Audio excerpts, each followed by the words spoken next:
Hello, we're Matthew Lee, Aiden Joyner, and Ev Persinger, and today we'll be presenting our project on predicting NFL team win percentage. As the NFL has shifted to a more versatile style of quarterback instead of a pass-only style of quarterback, teams have been plagued with the issue of either building a pass-first offense or a run-first offense.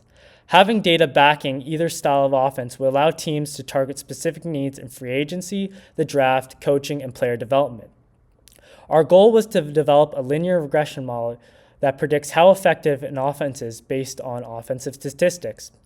Using a data set which contains statistics from previous NFL seasons, we aim to predict how effective an offense was based on statistics like average rushing touchdown and average throwing touchdown. And as you can see, the many more statistics we have here.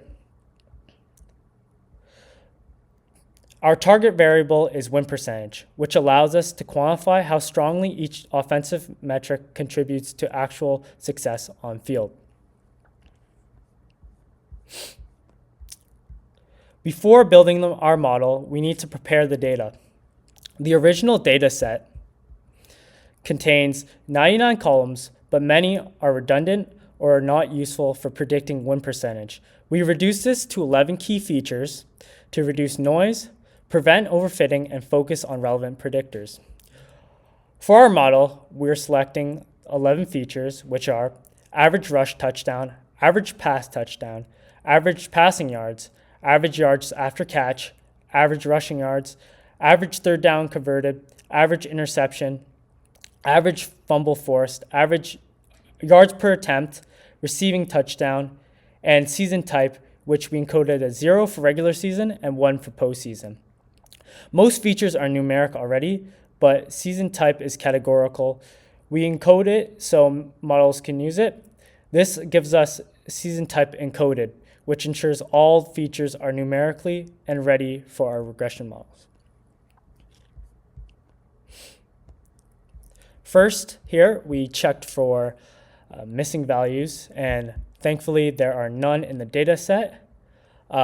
But looking at a summary statistics for our target variable, which is win percentage, we see that the mean is 0.541. Standard deviation is 0.180. The minimum is 0. The max is 0.895, and the median is 0.562. The range goes from 0 to 0.895, meaning some teams had winless seasons, while other teams won almost 90% of their games. This gives us a good sense of the range of what our model needs to predict. Here we generated a box plot by season type. As you can see here, there is a clear difference. Postseason teams have higher win percentage on average. Their distribution is much tighter. Only strong teams make the playoffs, so this is expected. Regular season win percentage show a wider spread from winless to dominant. This visualization confirms that season type is an important variable in our data set. We can see the difference in win percentage here, as the mean is 0.492 for the regular season, median is 0.5, the count is 416. And for postseason, summarizing these statistics, the mean is 0.663, the median is 0.667, count is 166. Now, looking at the correlation and initial exploration, we can see that the top positive correlators are average pass touchdown, average rush touchdown, average third down converted, average rushing yards, and average passing yards.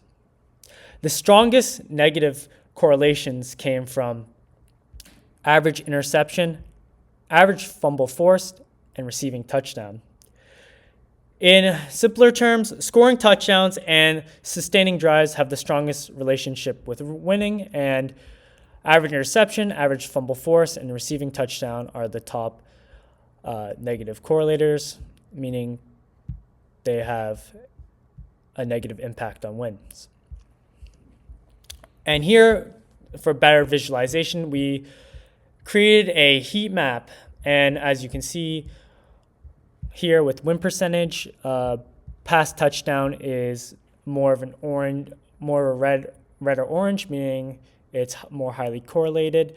And as you can see, other top correlators here, they get lighter and lighter and turn into a blue if they're negatively correlated, or a lighter gray, whatever we want to say here. And then we prepared our data for modeling, so that meant we separated our features from our target variable, creating X features and Y for win percentage. And then next, we created a 70-30 split, 70% training data and 30% testing data. Finally, we standardized all features using standard scalars. Features like average passing yards and yards per attempt are on various different scales. Standardization puts all features on the same scale with mean of 0 and a standard deviation of 1, preventing features with larger numbers from dominating in the model. The scalar fit was only on training data to avoid data leakage. This especially is important for regularized models like Ridge and Lasso, which penalize large coefficients. With the data split and standardized, now we can start building the models. So as you can see here, we trained a multiple linear regression model to predict NFL team win percentage based on our 11 selected features. The model finds linear relationships between our offensive statistics and win percentages, learning coefficients that show how much each feature contributes to winning. So after we trained the model, we found that we had an intercept value of 0.5352, basically meaning that an average NFL team has an expected win percentage of 53%. So now let's move on to some viewing predictions. So we're going to take a look at the best and worst teams as projected by our model. Based on our general understanding of the NFL, the best and worst teams by our model actually make a lot of sense. So right here, you can see all the teams. So look at the teams with the recent offensive dominance. We can see that our model consistently predicts their winning percentage to be strong. So for example, let's look at Kansas City Chiefs. When we examine a team like the Chiefs, their predicted win percentages align well with their actual strong performance, showing the model captures real patterns in offense success. Now let's look at our model evaluation. So here we're going to evaluate basically how well our multiple linear regression model performs. So right here, as we can see, the training set performance, our MSC value was 0.1157. So on average, the predictions are off by about 11.6 percentage points, and our R-squared value of 0.6063. This basically just means that the model explains that 60.6% of the variance in win percentage.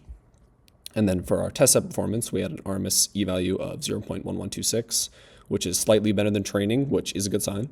And then we also had an R-squared value of 0.5571. So this means the model explains 55.7% of the variance.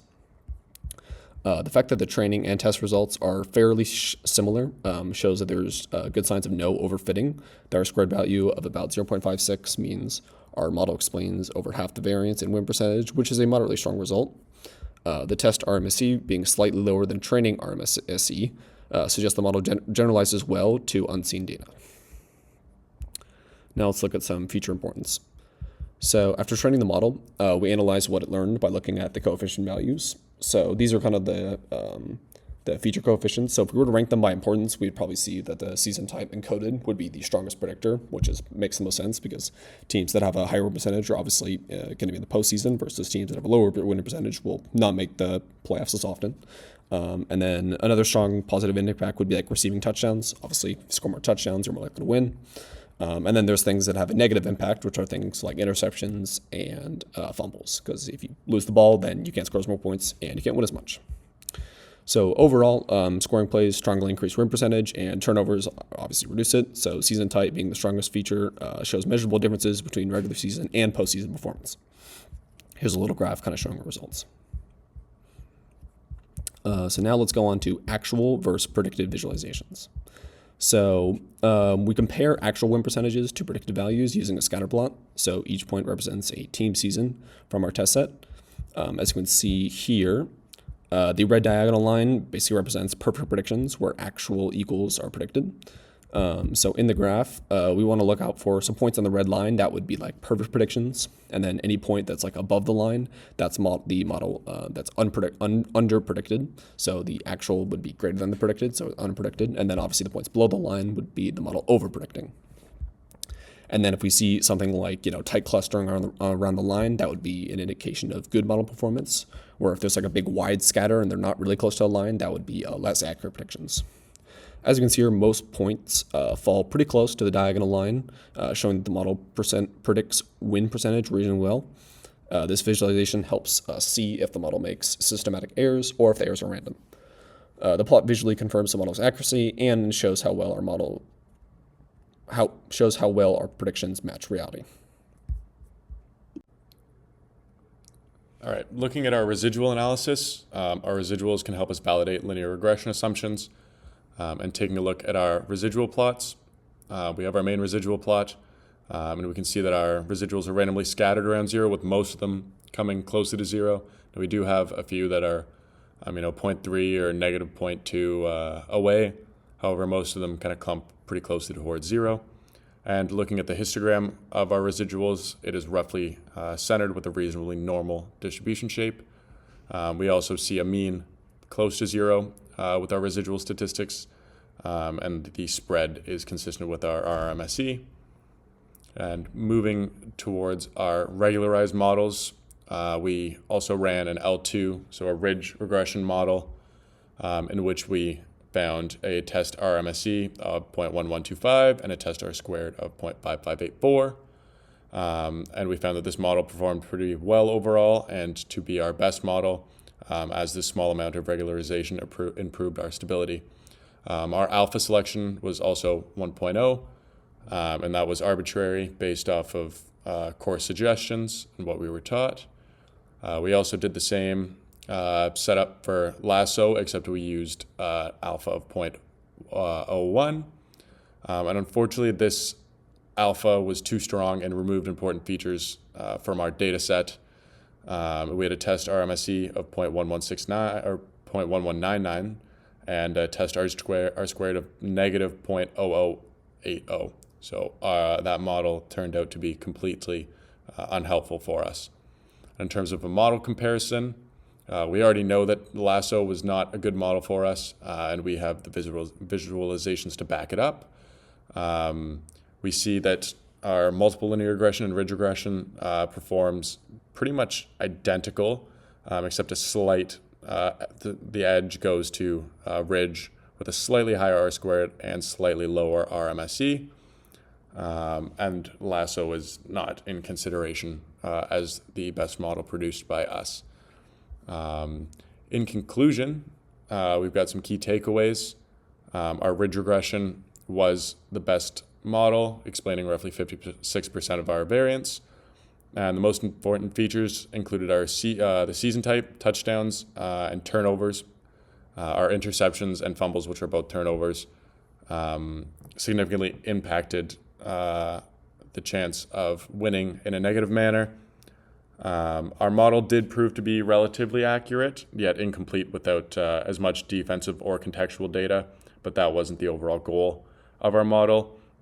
Our model also demonstrated practical significance as having playoff seasons coded into our model as one instead of zero. Obviously contributes highly as a higher win percentage is needed to make the playoffs. We also have scoring plays. Rush and receiving touchdowns are highly significant, which makes sense as you need points to win games, along with interceptions and fumbles negatively impacting win percentage, as when you put the ball in the other team's hands, that's never going to help you win games. In terms of practical applications, teams could use this model to identify key offensive metrics tied to success to decide which plays to run. And front offices can also use these tools to focus on player development and evaluate free agents or aid in draft decisions. In terms of model improvements in the future, we could look to add defensive metrics as a means to better predict our winning percentage. And we could also look to include or derive analytics such as EPA or play success rates, incorporate injuries, coaching changes, and strength of schedule to try and better isolate the impact of each of our features on win percentage.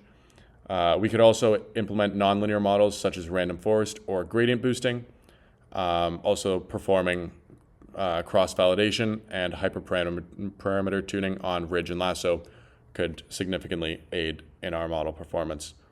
Overall, our model could have performed slightly better, but it did have pretty reasonable, at least strong results. And with that, there are clearly ways for us to improve our findings based on the improvements just listed. So I believe our results are fairly promising. Along with on top of the practical significance, seeing that our model aligns quite well with true factors that impact winning on the offensive side of the football, I believe that we built a pretty good model. Thank you for your time.